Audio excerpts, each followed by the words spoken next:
Balita naman kaugnay sa hinihinalang insidente ng hazing, eksklusibong nakakuha ang GMA News ng transcript ng mga text message sa pagitan ng pinsan ng biktimang si Mark Andre Marcos at isang fratman mula umano sa Lex Leonum Fraternitas na nag-recruit sa San Beda Law Freshman.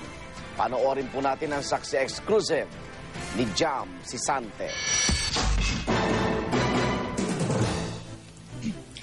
Nitong July 18, nang una raw i-text ng isang miyembro ng Lex Leonum Fraternitas ang pinsan ng San Beda Law student na si Mark Andre Marcos para ipaalam na ire-recruit siya sa kanilang kapatiran. Ilang araw ding nag-follow up ang fratman na di muna natin papangalanan para bigyang daan ng maayos na investigasyon.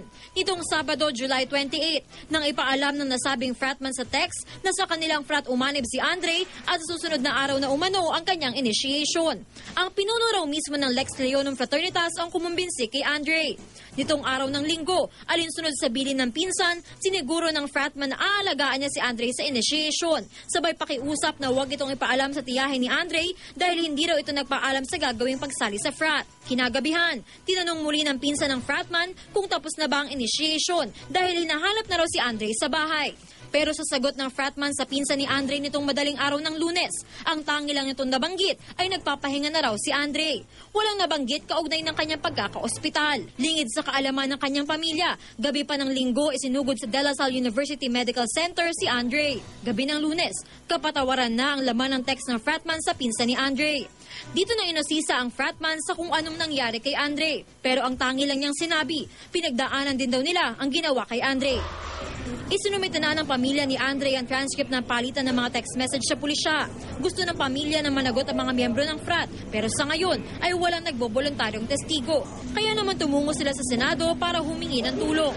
Maapila lang po kami na sana matulungan nyo kami na mabigyan ng justice ang pagkamatay ng pamangkin ko.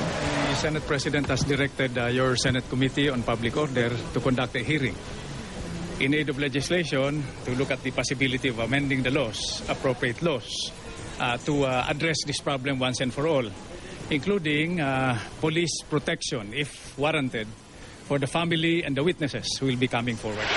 Hazing din daw ang ikinamatay ng kapatid ni Senador Gringo Honasan noong dekada 80. Sa Martes, magsisimula ang investigasyon ng pinamumunuan niyang Committee on Public Order. Pero ngayon pa lang, pagtitiyak ni Honasan, I'm refraining from making my personal experience and experience of our family cloud the more important issue, which is strengthening the law. Batchmate naman ang tiyuhin ni Andre na si Attorney Jose Vener Ibarra ang 1991 hazing victim na si Lenny Villa. Kaya umaasa siya mawawakasan ng aksyon ng Senado ang ganitong kultura ng karahasan sa mga kapatiran. Masakit po sa akin na umikot na po ito this time around.